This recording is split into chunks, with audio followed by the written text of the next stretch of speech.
I was signing my daughter's birth certificate when I noticed my wife's hand trembling, not from joy, but from fear that I'd see what she'd written in the father line before quickly crossing it out. The hospital room smelled like antiseptic and new beginnings. Sarah sat propped against pillows, hair still damp from delivery, holding our daughter. Our daughter. That's what I thought, anyway. The nurse handed me the birth certificate, thick paper with an official seal embossed at the top. Standard forms. Mother's name, father's name, baby's name. Just sign at the bottom, the nurse said, smiling that professional warmth healthcare workers perfect over years. I reached for the pen. That's when I saw it. Sarah's hand, the one holding her copy, shook. Not the excited tremor of new motherhood. Something else. Something that made my stomach turn before my brain could identify why. "You okay?" I asked. "Just tired." She smiled, but her fingers kept shaking. 14 hours of labor, you know. I did know. I'd been there for every contraction, every scream, every moment. I'd cut the umbilical cord. I'd cried when they placed her on Sarah's chest. This was supposed to be the happiest day of my life. But something about the way she looked at the nurse made my stomach turn. I signed, anyway. Bold letters. My name claiming a daughter I'd waited 32 years to have. The ink was still wet when the nurse took the forms, smiled again, and left us alone with our new family. 3 months later, I'd understand why her hand shook, but by then, my entire life had already changed. The doubt started small. Little things that didn't matter until suddenly they did.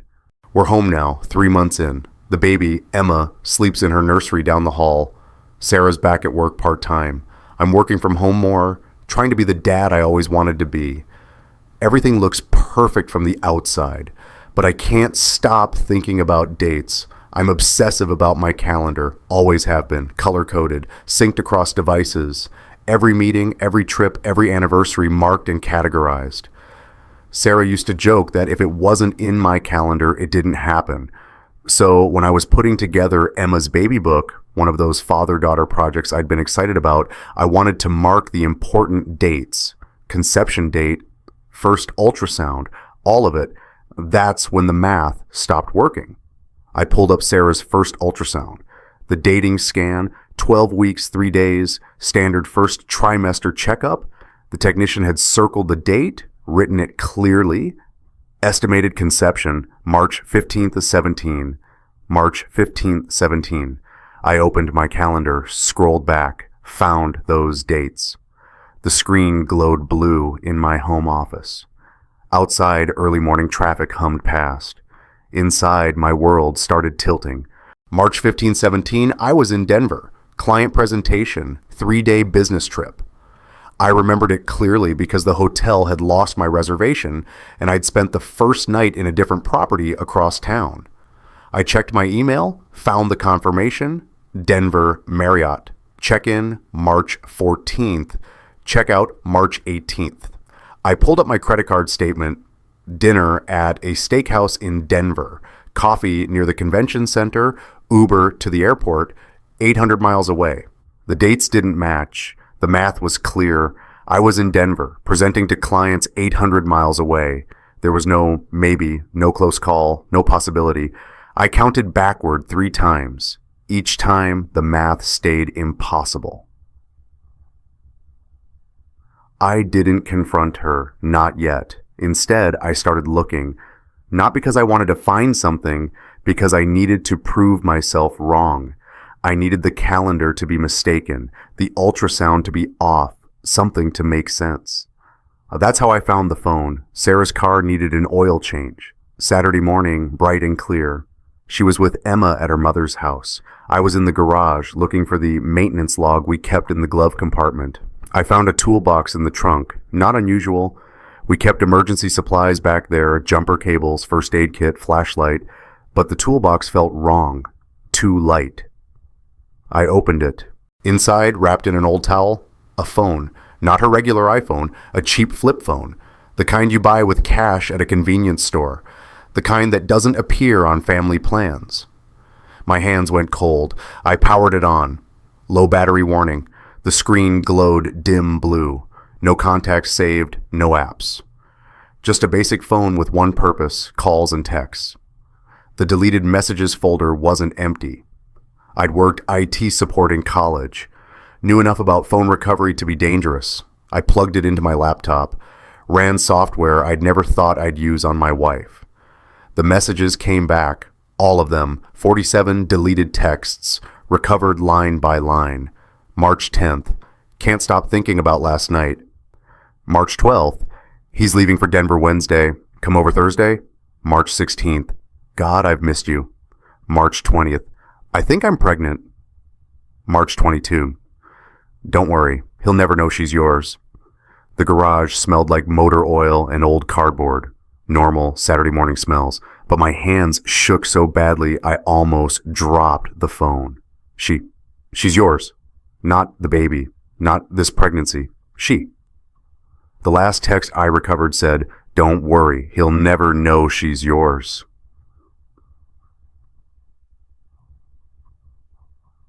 I put the phone back exactly where I found it, wrapped in the towel, buried in the toolbox, closed the trunk like nothing happened. Then I went inside and made coffee. Because that's what you do when your world ends. You make coffee and pretend everything's normal. Sarah came home an hour later, Emma in her car seat, diaper bag over her shoulder, talking about how her mother wanted to plan a family dinner next month. Sounds great, I said. My voice sounded normal, steady, like I wasn't dying inside. You okay? She asked. You look pale. Just tired, work stuff. She kissed my cheek, went upstairs to put Emma down for a nap. I heard her singing softly, some lullaby about stars and dreams. I needed to know who sent those texts. The number wasn't saved in the phone, but I'd written it down. 10 digits, area code 3112, Chicago, local. I ran it through a reverse lookup. Nothing. Probably another burner or VoIP, but there was another way. I went back through Sarah's regular phone bill, the one we shared, the family plan. Cross-referenced dates from the burner texts, found patterns, calls to one number, always brief, always during my business trips or late nights. That number had a name. Marcus Henderson. My best friend, my best man, the guy who handed me tissues at my bachelor party when I cried happy tears. That Marcus. I called him Tuesday afternoon. Casual, normal. Hey man, want to grab coffee Friday? Been too long. Yeah, definitely, Marcus said. His voice sounded the same as always. Warm, friendly. The voice of someone I'd trusted for 15 years. That new place on Randolph? Perfect. See you at 2. Friday came. I dressed carefully, jeans, button down, wedding ring on my left hand. I wore that ring deliberately, wanted him to see it, wanted to see if he'd notice. The coffee shop was crowded.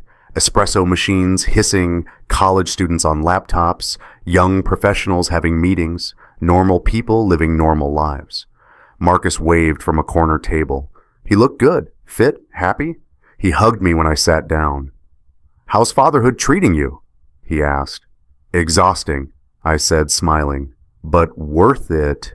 Emma's amazing. Can't wait to meet her properly. Sarah sent photos, but it's not the same. Sarah sent photos. Of course she did. We talked about work, his new project at the architecture firm, my recent promotion, the Bulls' terrible season, surface level friend stuff, the kind of conversation we'd had 100 times. I watched him, looked for tells, guilt, nervousness, anything, nothing. He was completely relaxed, comfortable, like we were just two old friends catching up. Hey, I said, casual. Remember that weekend in March when I was in Denver? March? He thought about it. Vaguely. Why? Sarah mentioned you helped her with something at the house, fixing the basement door or something? His expression didn't change. Oh yeah, the latch was sticking, took like 10 minutes. 10 minutes, right. Thanks for that, I said. I owe you.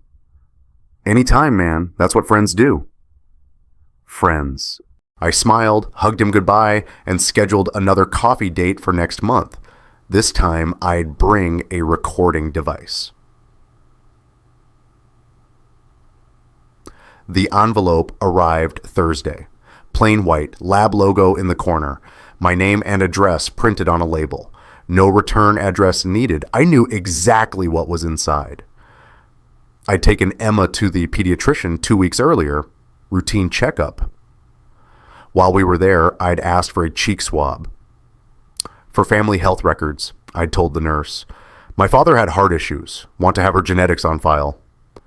The nurse had smiled, swabbed Emma's cheek, handed me the sample kit.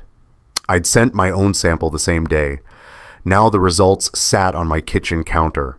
Thin envelope, weighed nothing, would destroy everything. Sarah was at work, Emma was napping.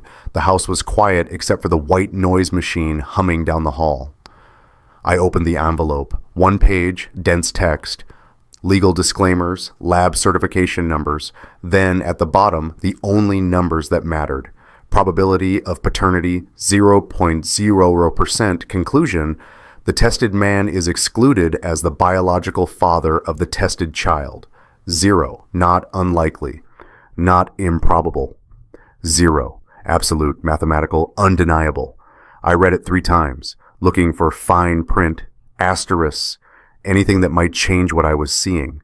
But the numbers didn't lie. The science didn't care about my feelings or my hope or the 3 months I'd spent falling in love with a daughter who wasn't mine. 0.0%. I sat at the kitchen table for I don't know how long, the paper in my hands, the white noise machine still humming, Emma still sleeping. My phone buzzed, text from Sarah. Picking up groceries on the way home, need anything? I typed back, no, we're good. But we weren't good. We'd never be good again because probability of paternity was 0.0%. But probability, she'd planned this all along, 100%. I found Margaret Chen through a colleague's referral. Best family law attorney in Chicago, he'd said. Expensive, but worth every penny if you're dealing with something complicated. Complicated, that was one word for it. Her office was downtown, 40th floor, floor-to-ceiling windows overlooking the lake. Everything about the space said competence, control, order. Mr. Patterson, she said, shaking my hand. Mid-50s, sharp suit, wedding ring on her finger. I notice these things now. Please, sit. I sat in the leather chair across from her desk. Between us, a yellow legal pad, blank except for my name at the top. Tell me what brings you here. I'd rehearsed this, practiced staying calm, but when I opened my mouth, everything came out in a rush. The calendar, the burner phone, the DNA test, Marcus, all of it. Margaret wrote as I talked, blue ink on yellow paper. Her handwriting was precise, efficient. When I finished, she set down her pen. Mr. Patterson, David, I need you to understand something. What you're describing isn't just infidelity, it's paternity fraud. The words hung in the air. Paternity fraud. Legal terminology for the thing that had destroyed my life. Illinois law is complex here, she continued. You signed the birth certificate. That creates legal presumption. But if you can prove fraud, deliberate deception with intent to deceive, you have options. What kind of options? She pulled the legal pad closer, started writing again. I watched the words appear. Paternity, fraud, duress, restitution. First, we need documentation. Everything you have, dates, phone records, DNA results. The more evidence, the stronger your case. I have the DNA test, the messages from the burner phone, calendar proof I wasn't there during conception. Good, we'll need that. But David, she looked up. Her eyes were kind but firm. This gets ugly. Family court isn't private. If you pursue this, people will know. Your wife's family, your friends, colleagues, everyone. She made it ugly, I said. I'm just making it visible. Margaret nodded slowly. Then we document everything, every text, every conversation. From this point forward, you're building a case. Do you understand? I understood. She said 3 words that changed everything. Document everything now. Spiarut anatrid. The nursery was pale yellow. We'd painted it together, Sarah and I, spent weekends choosing the perfect shade. Sunshine, the paint can had said, optimistic, warm. Now it felt like a crime scene. Emma slept in her crib, 6 months old now. She'd started smiling recently. Real smiles, not just gas. She smiled at me this morning when I gave her a bottle. I stood in the doorway, watching her chest rise and fall. The white noise machine hummed. The baby monitor sat on the dresser, small camera pointed at the crib, green light glowing. You're home early, Sarah's voice behind me. I didn't turn around. Slow day, I said. She moved beside me, watched Emma sleep. For a moment, we stood there like the couple we used to be. 2 parents admiring their daughter, except she wasn't our daughter, and we weren't that couple. I need to ask you something, I said. Okay. The dates don't add up. Silence. Long enough that I finally looked at her. Her face was carefully blank. What dates? Conception dates. I was in Denver March 15th through 18th. The ultrasound says Emma was conceived March 15th to 17th. Ultrasounds aren't exact, she said. Her voice was steady, practiced. They're estimates, plus or minus a week. Plus or minus a week would still put a conception during my trip. Maybe the ultrasound was wrong. Or maybe I wasn't the father. The words landed between us like a grenade. Emma stirred in her crib but didn't wake. Sarah's expression shifted. Concern, worry, hurt. All the right emotions perfectly timed. David, you're scaring me. Where's this coming from? I'm being thorough. You know how I am with details. You're being paranoid. She touched my arm. Honey, you're Emma's father. You were there when she was born. You cut the cord. Don't let anxiety... I found the phone. Her hand dropped. What phone? The burner, in your car, in the toolbox. For 3 seconds, she said nothing. Then, that's not mine. It has texts to Marcus from March, around conception. Someone must have put it there. Maybe... Sarah. I kept my voice low, calm. I recovered the deleted messages, all 47 of them. Her face went pale, actually pale like blood draining. I can explain... Not yet, I said. Because here's what you don't know. That baby monitor. I pointed to the dresser. It's not just a camera. It records audio. Has for 3 weeks, cloud storage, automatic upload. I watched her process this. Watched her mentally rewind every conversation she'd had in this room. Every phone call. Every moment she thought she was alone with Emma. You recorded me. I documented evidence. There's a difference. That's illegal. Actually, it's not. Illinois is a one-party consent state, and I'm one party in my house where I pay the mortgage. She stared at the monitor like it might bite her. What do you want? She whispered. The truth. David, not now. When you're ready to tell the whole truth, all of it, we'll talk. Until then, everything you say is being documented. Everything you do is being recorded, because I'm done being played. I walked out, left her standing in the sunshine yellow nursery with our daughter who wasn't our daughter. Behind me, I heard her sob, quiet, controlled. You're being paranoid, she'd said, not knowing I'd already heard her admit everything 2 nights ago. Marcus suggested we meet at the same coffee shop, Tuesday afternoon. He texted, same time, same place? I wore a jacket, casual blazer, khaki pants, wedding ring still on my finger. The recording device was smaller than a key fob, voice activated, 40-hour battery. I tested it 3 times. The audio quality was perfect. Marcus was already there when I arrived. Same corner table, 2 cups of coffee, waiting. Got you a latte, he said. Your usual. Thanks, man. We sat, talked about nothing, the weather, his sister's new baby, office politics at his firm. I waited 15 minutes, let him get comfortable. Then, can I ask you something, friend to friend? Of course. Did you sleep with Sarah? He didn't flinch, didn't look away, didn't do any of the things guilty people do in movies. Instead, he laughed, not nervous laughter, genuine amusement. What? No, why would you? He stopped, looked at me closer. Wait, are you serious? Just answer the question. No, David, I didn't sleep with your wife. Jesus, where is this coming from? I found messages between her phone and yours. What messages? From March, around when Emma was conceived. He set down his coffee. David, I don't know what you think you found, but don't worry, he'll never know she's yours. I quoted the text from memory.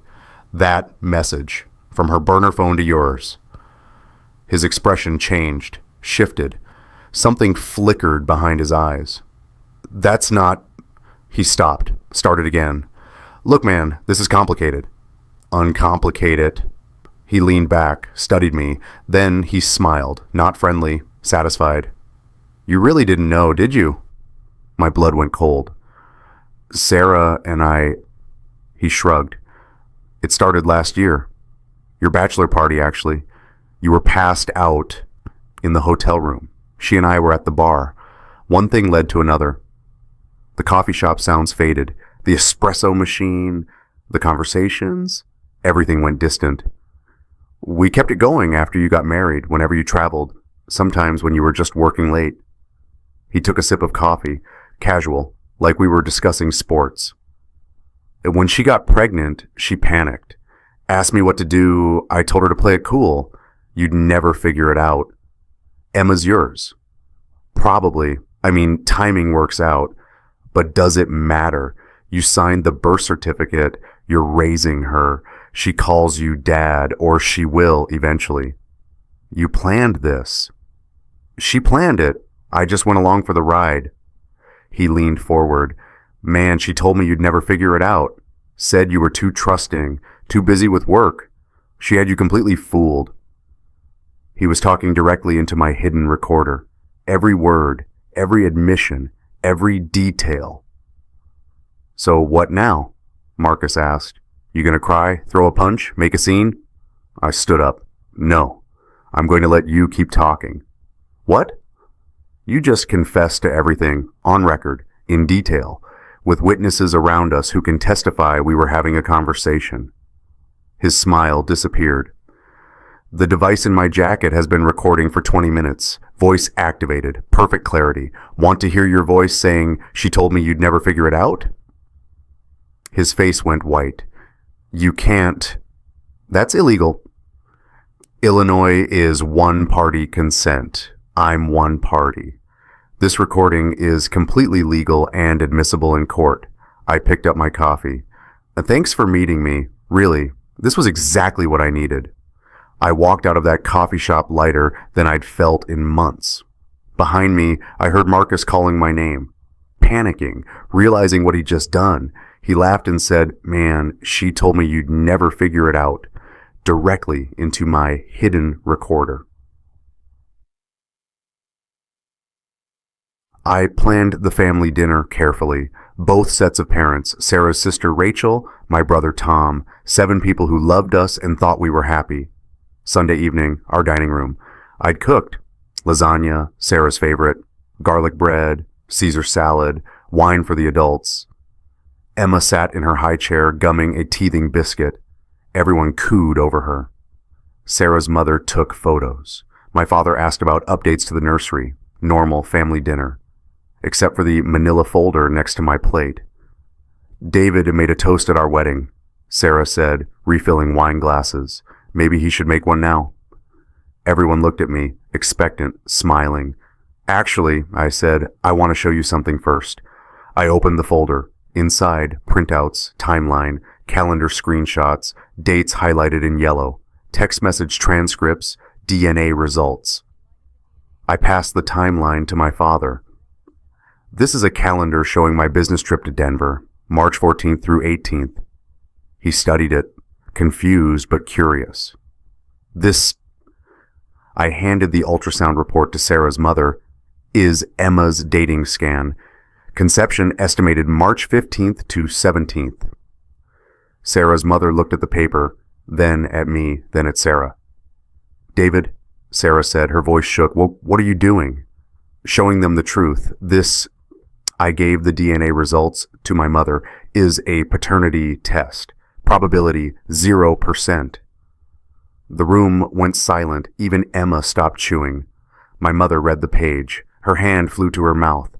And this, I handed transcripts to Sarah's sister, is a recording of Marcus Henderson confessing to the affair, including the direct quote, "She told me you'd never figure it out." Rachel read. Her face went red, then white, then red again. "Baby," Sarah's mother said, her voice barely a whisper. "Tell me this isn't true." Sarah sat frozen, wine glass in hand, mouth open but no words coming out. "David, this is a misunderstanding." "Is the DNA test a misunderstanding?" my father asked. His voice was steel. "The test can be wrong." "Is Marcus lying?" Rachel demanded, "because it says here he confessed, on tape." He was angry. David tricked him."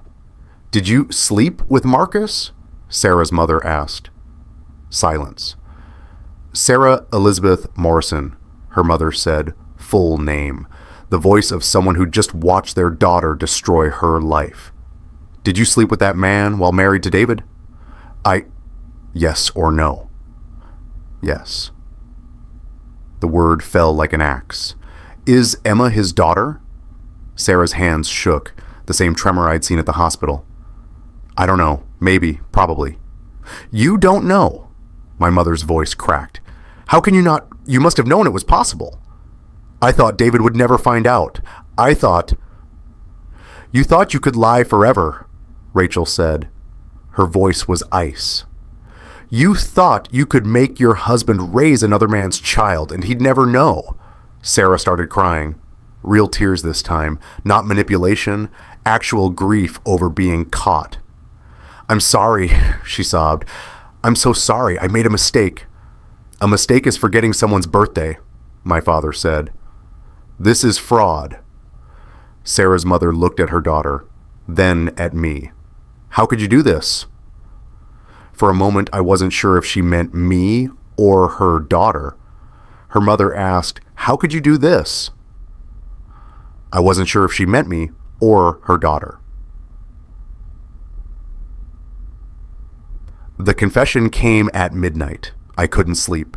Kept replaying the dinner, the look on everyone's faces, Sarah's parents leaving without saying goodbye, my mother hugging me, crying, asking if I needed anything. I was in the kitchen, making tea, trying to process. Sarah came downstairs, still in her robe, hair tangled, face swollen from crying. "Can we talk?" "About what?" "Everything." She sat at the kitchen table, folded her hands like she was praying. "You deserve the truth." "I already have the truth. DNA doesn't lie." "But you don't know why." "Does it matter?" "Yes." Her voice broke.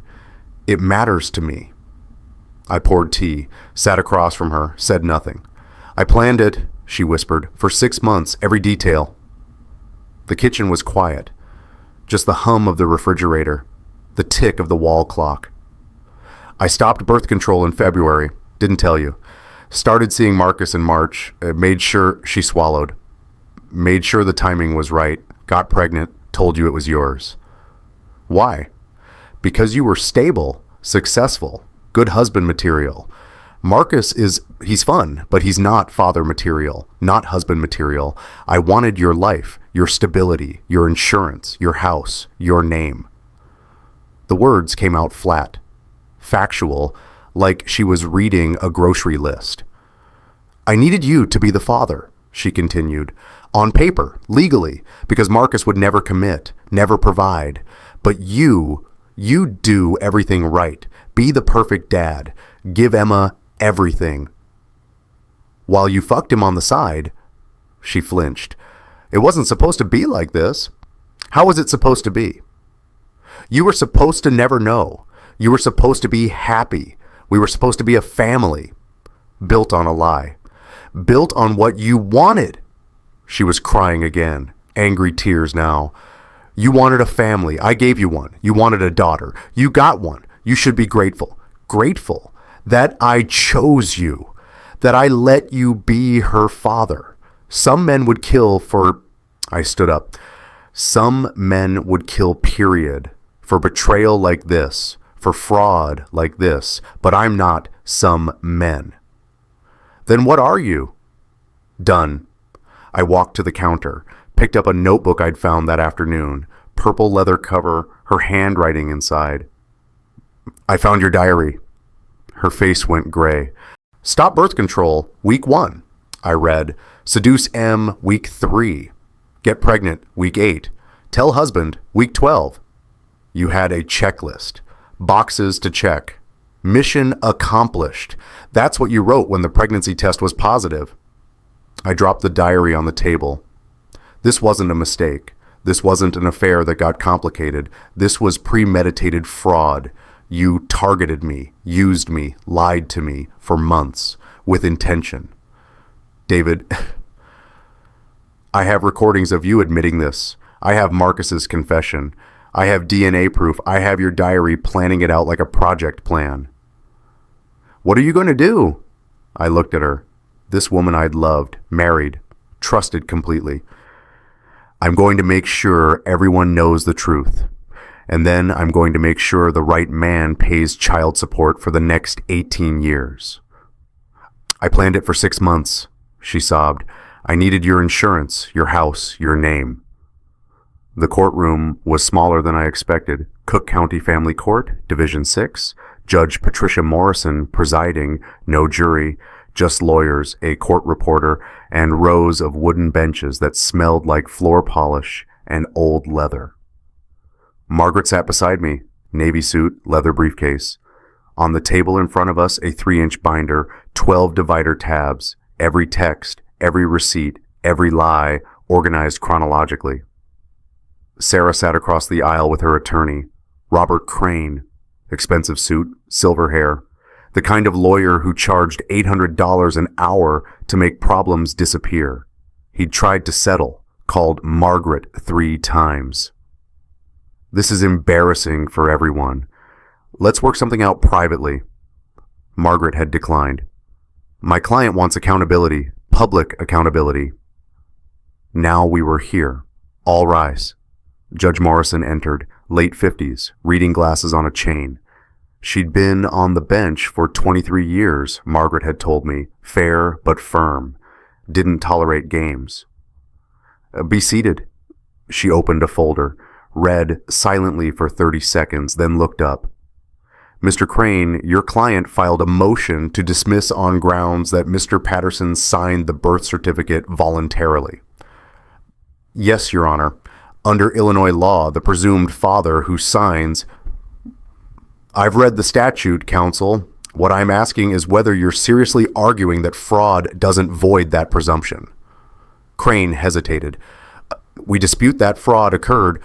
We'll get to that. Ms. Chen, you're alleging paternity fraud. Margaret stood. Yes, Your Honor, with extensive documentation. Show me. Margaret opened the binder. Tab 1. Business travel records showing Mr. Patterson was in Denver during the conception window. She passed copies to the judge and opposing counsel, credit card statements, hotel confirmations, flight receipts, meeting agendas. Tab 2, medical records, ultrasound dating report placing conception between March 15th and 17th. The judge studied the documents. Her expression didn't change. Tab 3, DNA test results from an AABB accredited laboratory. Probability of paternity 0.00%. Chain of custody maintained. Lab certification included. Sarah's attorney shifted in his seat. Tab 4. Text message transcripts recovered from a secondary device found in Mrs. Patterson's vehicle, including the message, "Don't worry, he'll never know she's yours." The judge's eyebrows rose, slightly, barely visible, but I saw it. Tab 5. audio recording of the biological father, Marcus Henderson, confessing to the affair. Illinois is a one-party consent state. The recording is legal. Margaret pressed play on a small speaker. Marcus's voice filled the courtroom, clear, undeniable. It started last year, your bachelor party actually. When she got pregnant, she panicked, asked me what to do. I told her to play it cool. You'd never figure it out. She told me you'd never figure it out, said you were too trusting. The recording clicked off. And finally, Your Honor, tab 6. Margaret's voice was steady, clinical. Mrs. Patterson's personal diary, documenting premeditated planning over 6 months. Direct quotes include, stop birth control, week 1, get pregnant, week 8, tell husband, week 12. She passed the diary forward. The judge read, page after page. Her expression grew darker with each entry. When she finished, she removed her glasses, set them on the bench, looked directly at Sarah. Mrs. Patterson, did you have an extramarital affair with Marcus Henderson? Sarah's attorney whispered something. She nodded. Yes, Your Honor. Is Emma's biological father Marcus Henderson? I believe so, probably. Did you deliberately deceive your husband about the child's paternity? Silence. Mrs. Patterson, you're under oath. Yes. The judge's jaw tightened. In 23 years on the bench, I've seen many paternity cases, disputes, uncertainties, good faith mistakes. She leaned forward. This is not that. What you did wasn't just deceive your husband. You attempted to legally bind him to another man's child for 18 years. You committed fraud, calculated, premeditated, documented. Sarah started crying. Quiet sobs. This has a paternity fraud. The birth certificate will be amended. Mr. Patterson's name will be removed. Mr. Henderson will be added as the biological father, pending his DNA test, which this court will order. Crane stood. Your Honor, my client requests. Your client can request all she wants. I'm ordering a fraud investigation. Mr. Patterson is entitled to restitution for all financial support provided under false pretenses, medical bills, living expenses, everything. The judge removed her glasses and said 4 words I'll never forget. This is paternity fraud.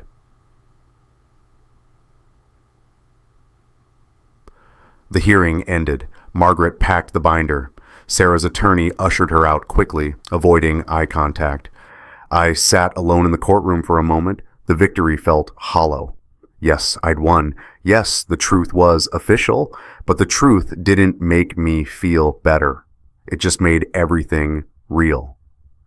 Margaret touched my shoulder. You okay? I don't know.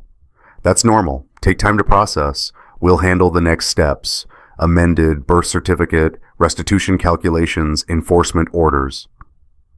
Margaret, can I ask you something? Of course. Emma, legally, I have no obligation to her now, right? Correct. You're not the biological father.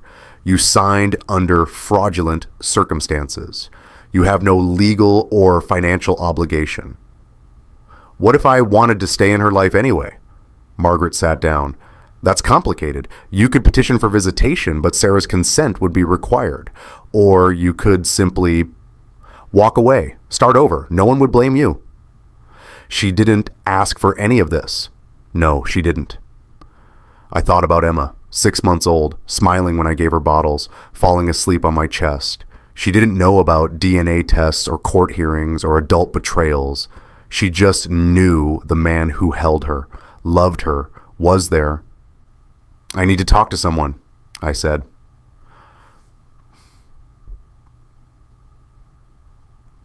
Dr. Linda Fraser's office was warm, comfortable chairs, soft lighting, boxes of tissues strategically placed. She specialized in family psychology, specifically children caught in parental disputes.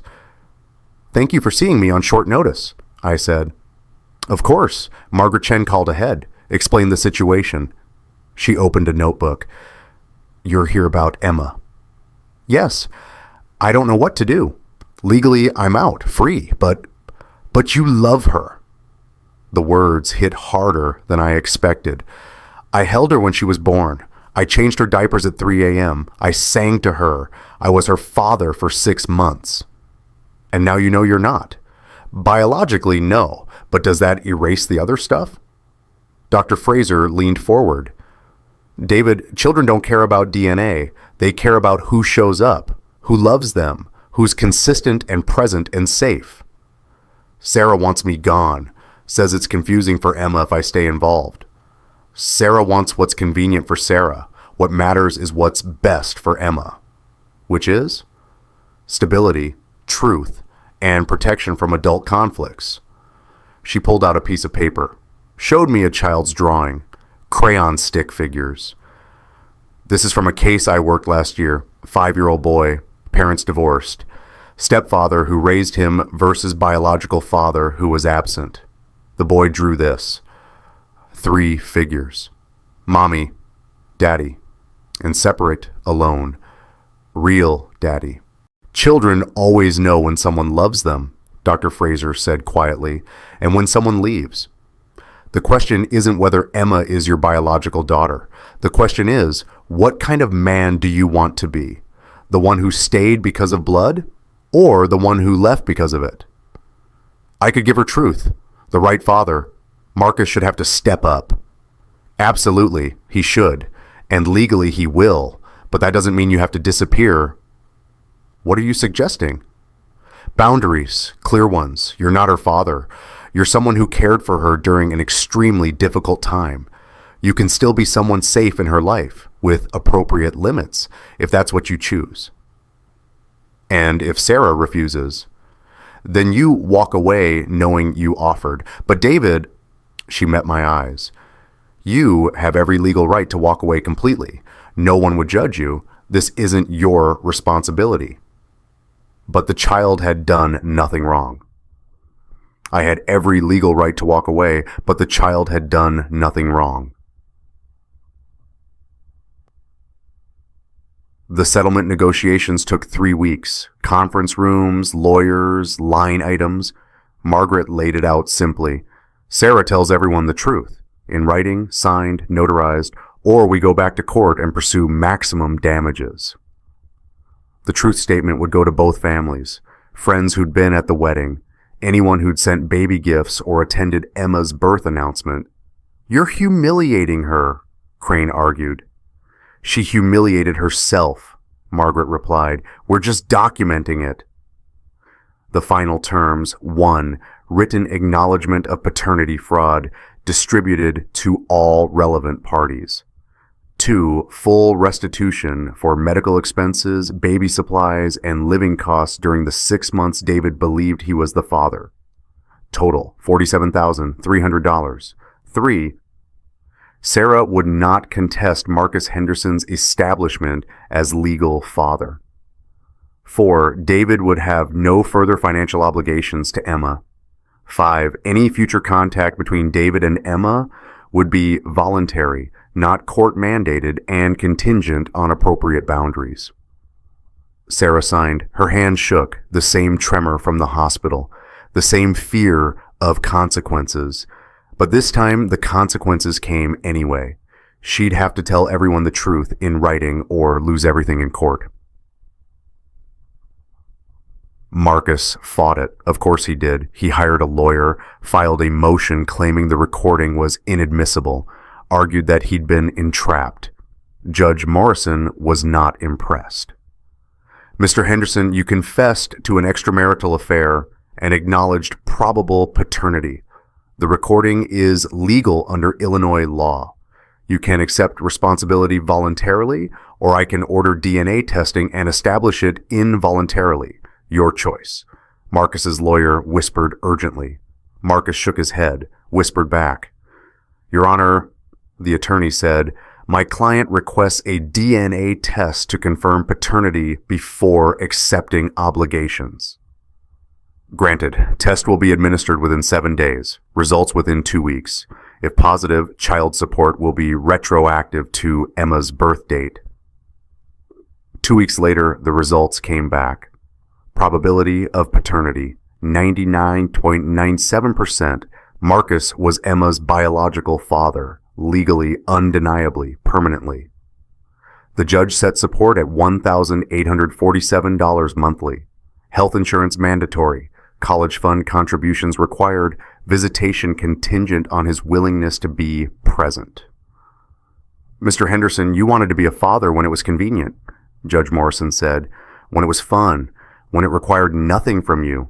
Now it's mandatory. You'll provide financially for the next 18 years. If you fail, the state will garnish your wages. If you refuse visitation, that's your choice, but the money is not negotiable. Marcus sat frozen, face white, the reality of 18 years of responsibility sinking in. You wanted to be a father when it was convenient, the judge said. Now it's mandatory.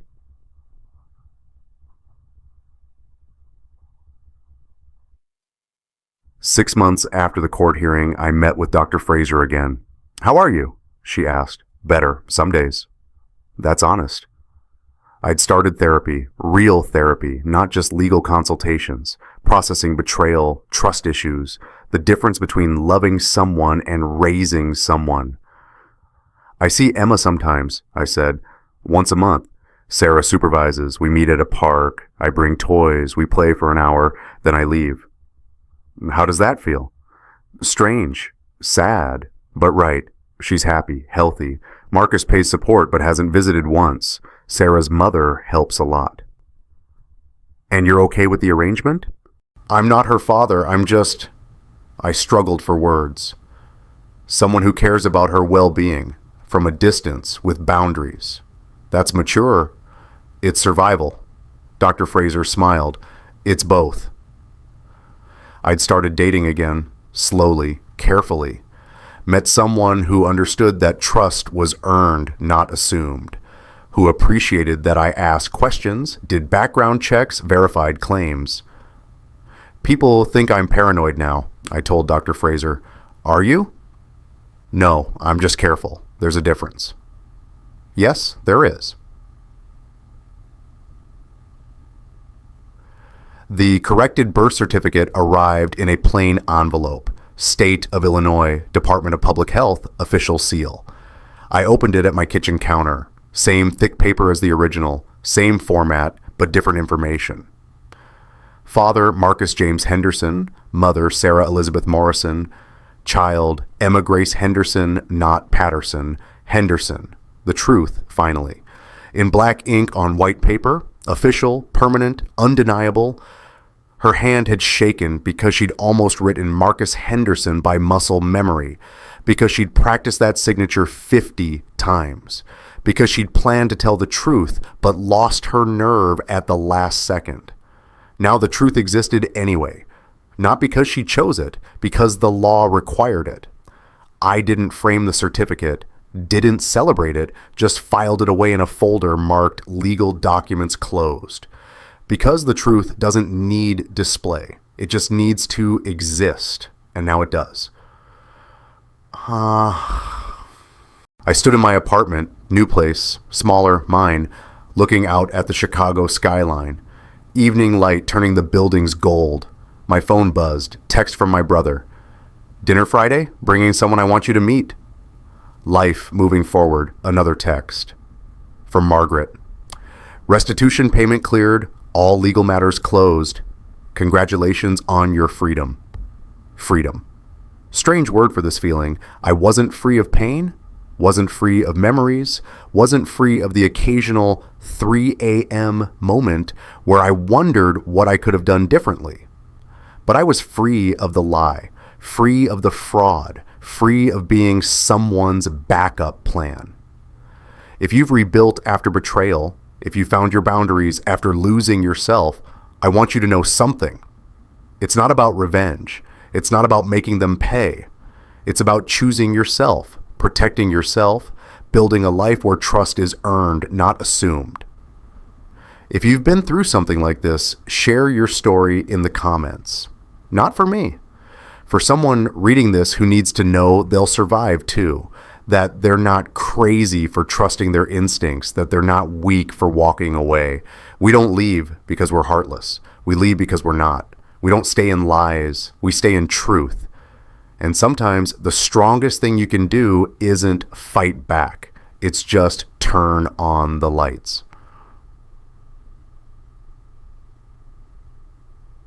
The photo of the original birth certificate still exists somewhere in Sarah's belongings, in a hospital file, a memory of a moment when she almost told the truth but crossed it out instead.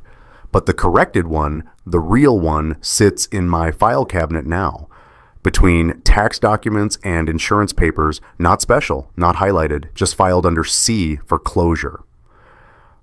I don't look at it often, don't need to, because I learned something through all of this. Something that cost me a marriage, a best friend, 6 months of my life, and $47,000. Trust is the foundation of every relationship. Everyone says that, but trust isn't blind. Trust is informed. Trust is verified. Trust is built on patterns of honesty, not assumptions of goodness. I trusted blindly once, believed completely, assumed the best. Never again. Now I trust carefully. Verify claims, ask questions, set boundaries. And when someone calls that paranoia, I smile. Because paranoia is seeing danger where none exists. What I do, that's pattern recognition. That's learning. That's survival. They say you should trust but verify. I say the truth doesn't need your anger. It doesn't need your revenge. It doesn't need your pain. The truth just needs sunlight. And sometimes the strongest thing you can do, the bravest thing, the hardest thing, isn't to fight, isn't to destroy, isn't to punish. It's just to turn on the lights and let everyone see what was always there.